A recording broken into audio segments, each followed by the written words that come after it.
the direct selling rules, like for example in India, they are very clear. The technology is moving, and the direct selling companies, like any other company, we have to move as well. We have to develop ourselves. An AI algorithm can analyze customer data, such as past purchases, browsing history, and preferences to provide highly personalized product recommendations. My experience says that a leader is successful when he leads by example. I wouldn't call them trainers. I would call them coaches. What I can tell you is that the direct selling industry will flourish. Welcome, Kirikos, to Direct Selling Today's podcast. So thrilled to have you on our show. Dear Rahul, thank you very much for the invitation. I'm honored and I'm very happy to see you and talk to you. We will start off by asking you your history. How did direct selling happen to you? Well, my story with direct selling starts about 29 years ago when I first hired with Amway here in Greece. I'm Greek. I live in Greece. I lived in many parts of the world, but now I'm residing in Greece again and working for QuiAri.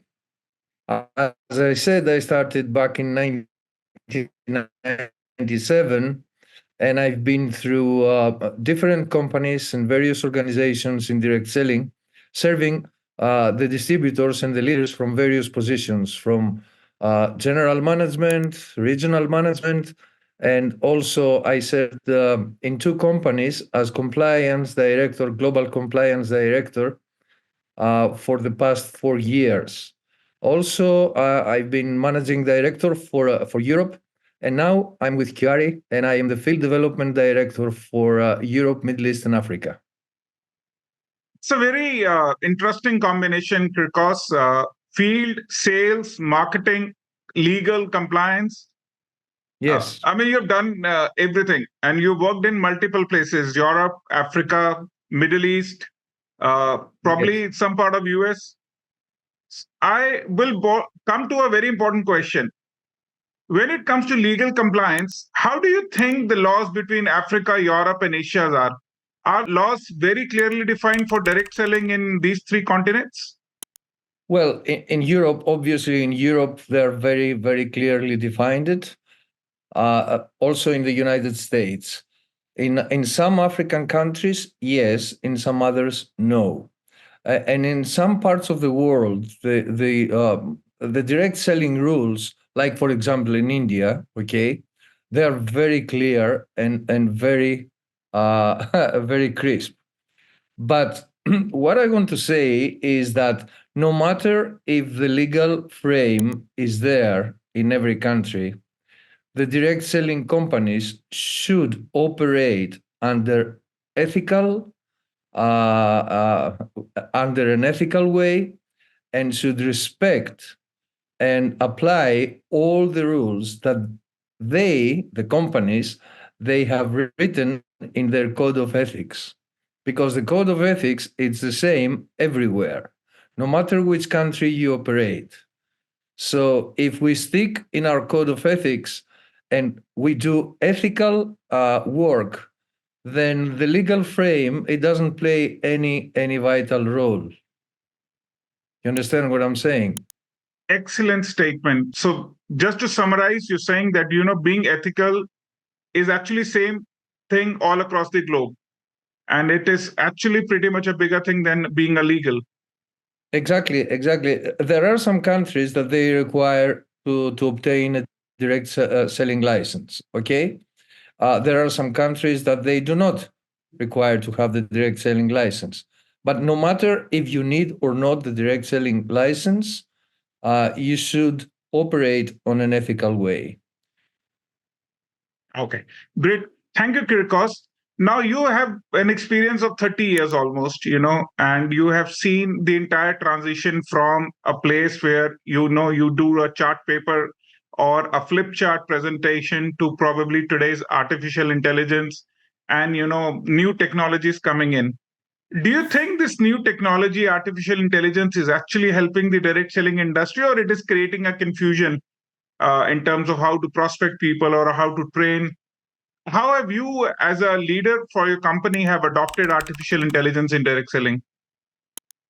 Well, I'll tell you what, the technology is moving, and the direct selling companies, like any other company, we have to move as well. We have to develop ourselves. For example, we have artificial intelligence. Okay, AI can help us to create a customer relations management, a CRM that significantly improve the systems by automating data, analyzing customer interactions, providing sales representatives, our distributors, our promoters with insights into customer behavior and preferences. They help us, AI can help us to proceed with personalization. Okay? An algorithm, an AI algorithm, can analyze customer data, such as past purchases, browsing history, and preferences to provide highly personalized product recommendations. Also, AI can help us for sales forecasting and inventory management. AI can even create marketing and sales strategies. And with the ability of having the chatbot in customer service, you can provide a 24/7 service into the simple and most common questions, while the humans can deal with more complex queries. With AI, you can create training and support for all the promoters, for all the distributors. You can have predictive analysis. You can have compliance monitoring. You can have you can use AI to create augmented reality or virtual reality. Especially some companies in the industry that they sell, let's say, cosmetics or furniture, or products that they can create an environment that allow customers to see products in real time. And also with AI, you can have social media insights. AI tools can analyze social media data, gain insights into customer opinions and market trends. Excellent, Kirikos. Just a question on that. Can AI work on the prospecting also? I mean, can they help the distributors in the prospecting area? Well, if you want my humble opinion, nothing can replace the human interaction. Nothing can replace the human touch. We are people's business. And yes, we might communicate with the social media. Now we communicate with Zoom, okay? But this is what is direct selling. It's the face-to-face interaction. We might have a Zoom call with 100 people, and not being in a hotel room, and have 200 and 300 people. We can do it online, but it is the human aspect that determines the direct selling. If we lose that, we will no longer be direct selling industry. So some of the people or some of the gurus or the trainers these days, they recommend, or some of the business consultants also, that you need to mix the direct selling with part of D2C like campaigns or an affiliate campaign to create a new direct selling. They suggest the organization that old form of direct selling is not working anymore. Now you need to create a new affiliate model or a D2C model along with it. Do you really think this would work, or the human touch will remain the key component in the direct selling marketing? My dear Rahul, let me tell you this. The numbers in direct selling are growing. They're not going down. So the model works. Why change a formula that works? You can improve, obviously. You can make it better. Okay? Look what we're doing in QuiAri. Okay? Look at our compensation plan. We are the only company that pay commissions in 5 minutes. You can make new things. You can create fantastic products like we do in QuiAri. But the model itself is successful. Why change a model that is successful. You can improve, as I said, but yeah, when the industry, and that will never happen, believe me, Rahul, when the industry goes down, then we can sit down and talk about new things. I think it's a beautiful answer, Kirkos. I will copy this answer and I'll share it with a lot of people. Uh, because post COVID, there are a lot of discussions on how this industry is coming up and how this industry is faring up. One thing has come up is a lot of health and wellness product now. I mean, it's already a market leader in the direct selling, almost about 70% business into health and wellness. Uh, do you think the trend remaining same? Health and wellness being the leader in 60-70% of the business and rest taken by personal care or home care segment? Well, I believe that the food supplements and the healthcare uh, it is now taking over, and it will be for the next many years because people now are more sensitive into into taking care of their health. Younger, they exercise. They are very careful on their diet, and everybody now, the trend now is to go on a healthier way of life. So I believe that the industry of the supplements and supplements that they can provide what they say, okay, which is very important, and supplements that are compliant and supplements that really help and they do what they say. Yes, I believe that in the next many years they will occupy the highest sales in direct selling. Because one of the questions that upcoming direct sellers normally, they ask us on our podcast and our Facebook is, how to identify a good company. Because everything looks good on paper, everything has a good website, the good promos, and the product talks about. But then somehow you hear that, the system collapsing or the system not working for a particular organization. If somebody has to make a decision about a good, bad, or, kind of thing, what do you suggest things to look forward in a good company? Well, my suggestion, my humble suggestion, is that they should find someone who has the experience, someone who has used their products, and someone who has built the business in this company. So they will know from first hand what is happening. Because as you said, Rahul, everything looks perfect on paper, beautiful websites, okay? But where is the catch? In serious companies, there is no catch. Serious companies, they just deliver what they say, and their products deliver what their claims are. So the consumer or the prospect who wants to get into direct selling, they need to do their own investigation and, if possible, to find someone who has experienced with this company that they might that might look nice in the eye. Okay, great. I think that's a good point, Kirikos. Coming back to the legal and the compliance scenario, you've been heading organizations where you headed the legal and the compliance part for a couple of organizations. Now, when do you interact with the governments or the state heads or the other people that talk about making law in direct selling?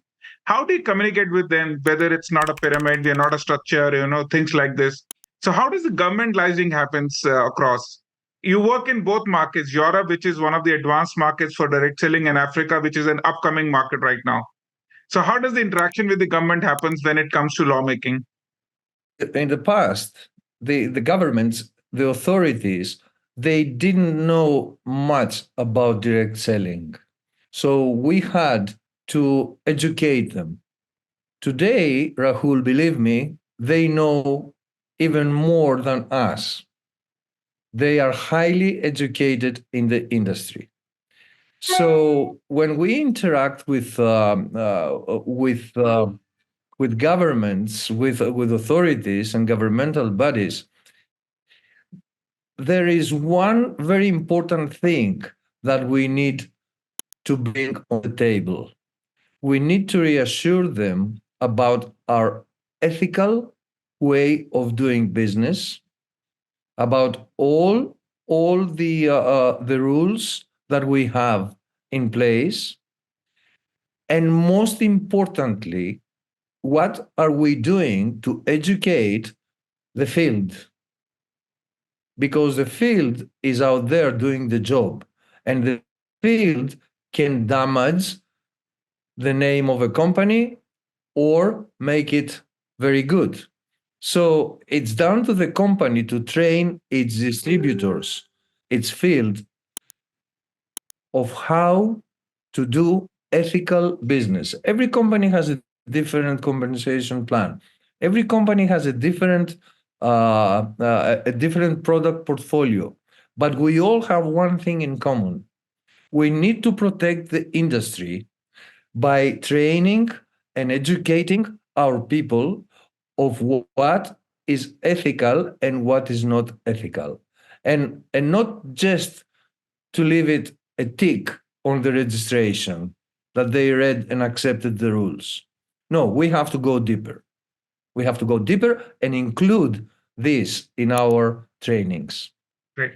So, Kirikos, one question that comes up is, so when it comes to training, there are two different mindsets. One is the company-based training programs, where the company would take responsibility of educating the direct sellers or bringing the business also in.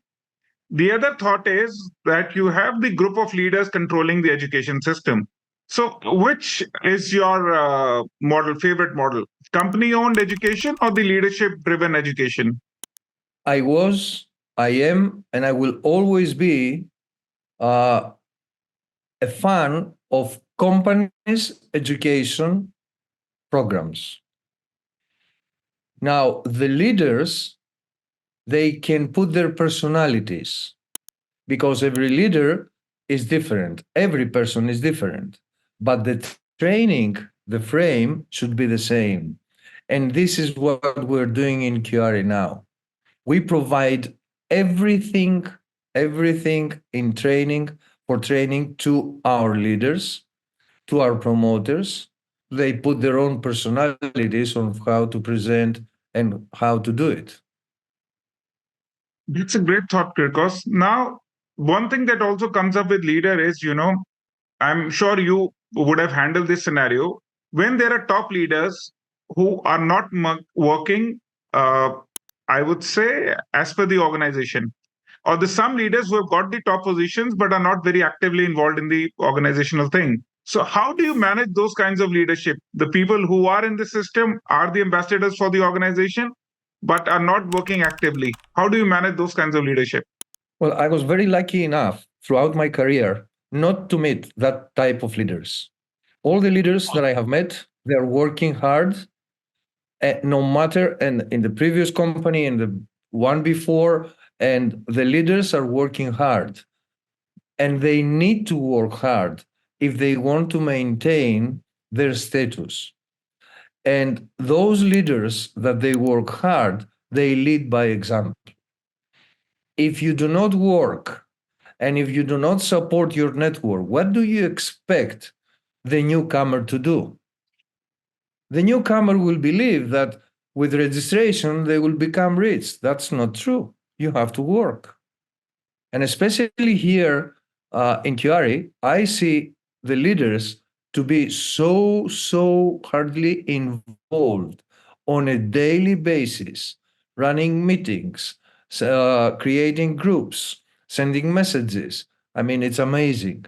And we're talking about top earners. We're talking for people that they make significant amounts of money. And I'm very happy that I see them engaged 100%, 24/7 in business. And this is how you are successful in direct selling. My experience says that a leader is successful when he leads by example. The example you give will be duplicated. And as you know, duplication is the key in our business. I think you've been very lucky enough because these days I do get this question quite a lot, managing the top leadership and, the issues that come of it. But you're right. I mean, if they are the ones who have actually built the business and they are the ones who will actually take us forward as an organization. So obviously, Exactly. that's a great thing. Because now you've been both. I mean, you have worked on all the sides of the organization and you've done the training, you've been done legal, you've handled marketing and sales. Who are your three favorite trainers that you have worked with?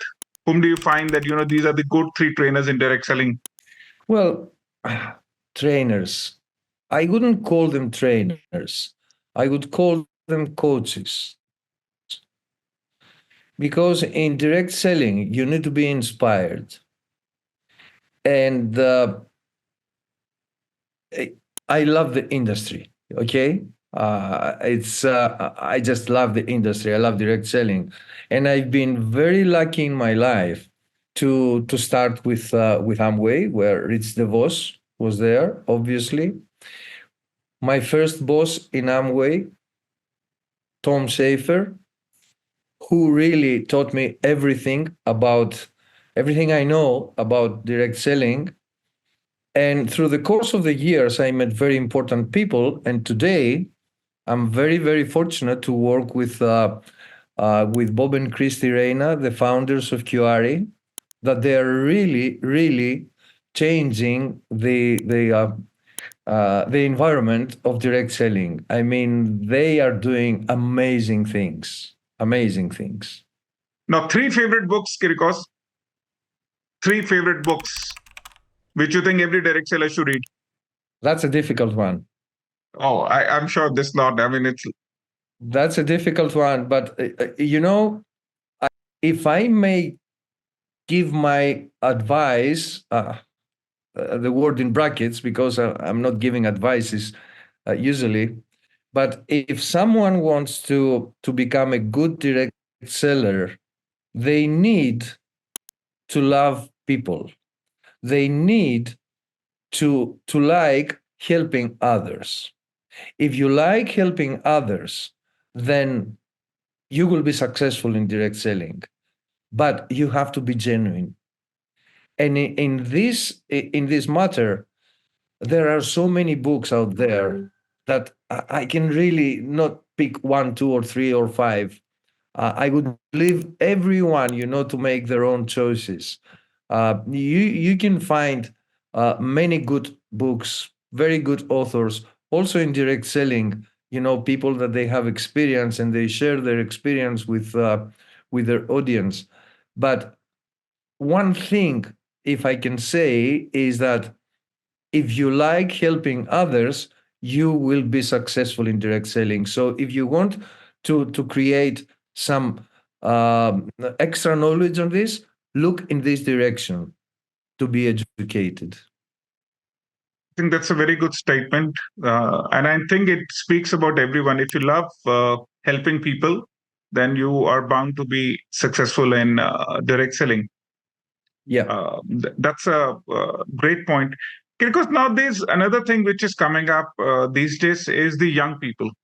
The people in the Mm-hmm. age group of 18 to 23, whom we call millennials or we call Gen Z.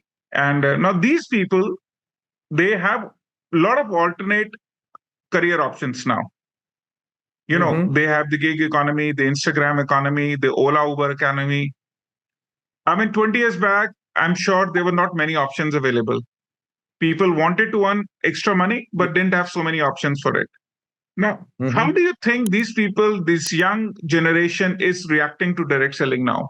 Are they accepting the same form of communication and education, or their expectation is something else? Let's say a few things about Gen Z, okay? And allow me to be an expert on this because I have three of those at home. Wow. Okay. My kids were born from 2001 to 2004. Okay. So, what are the Gen Z? They are digital natives. These guys, they have no idea how life was before internet, correct? I can assure you that they like authenticity and transparency. They like personalization. They like personal things. They like diversity. Okay? They like the social influence. They love flexibility and independence. They want to have experience over products. And they are very skeptical on the traditional advertising. So, all these things, they need to be taken in consideration from a direct selling company when they want to target this this generation. So Gen Z, they need and they like transparency. If they see that you are looking for shortcuts, they will go away. I think it's a very important statement. Transparency in terms of communication. And I think they will just get switch off. I mean, they will not even communicate you back that, there's something Yes. wrong. They will not Yeah. even communicate back to you. Exactly. Exactly. I think that's a very, very valid observation, Kirikos, you've made. Because this is the one market which is, at least in India, this is a challenge which is we're facing right now in terms of the direct selling companies in India. I mean, obviously, the software and the systems are pretty old or have not been updated regularly enough. And you find young people actually missing it out on so many things these days. The young Indians will be very happy because QuiAri will be there. Okay. Excellent. I mean, that's a good call, Kirkos. And in fact, I'll also look at the app of yours. I mean, you've spoken such great things about the app, so I might as well have a look at it in terms of the features of the app that you're talking about. Because what do you think is the future of direct selling? I mean, will it grow at this speed, or what do you think the numbers would be? Well, I cannot tell you about the numbers. What I can tell you is that the direct selling industry will flourish. Personally, I believe that direct selling has not even started yet. And it's down to us, it's down to the companies to make direct selling bigger. We have to open our minds. We have to help people. We must help people. We have to provide them with all the tools that are necessary. I think that's a great idea, Kirkos, about the Gen Z, and I think that's a very message well taken. I think with this we will come to an end of our show. We have so many questions to ask you, but we have to take care of the time also. And I know you've been a very busy man. You handle so many countries at one go. So thank you so much, Kirkos, for giving your wonderful advice and words of wisdom to the subscribers and readers of Direct Selling today. Thank you so much for being on our show. My dear Rahul, thank you very much. And all my best to you, your family, to all your subscribers. You're doing an excellent job. I appreciate that. Thank you so much.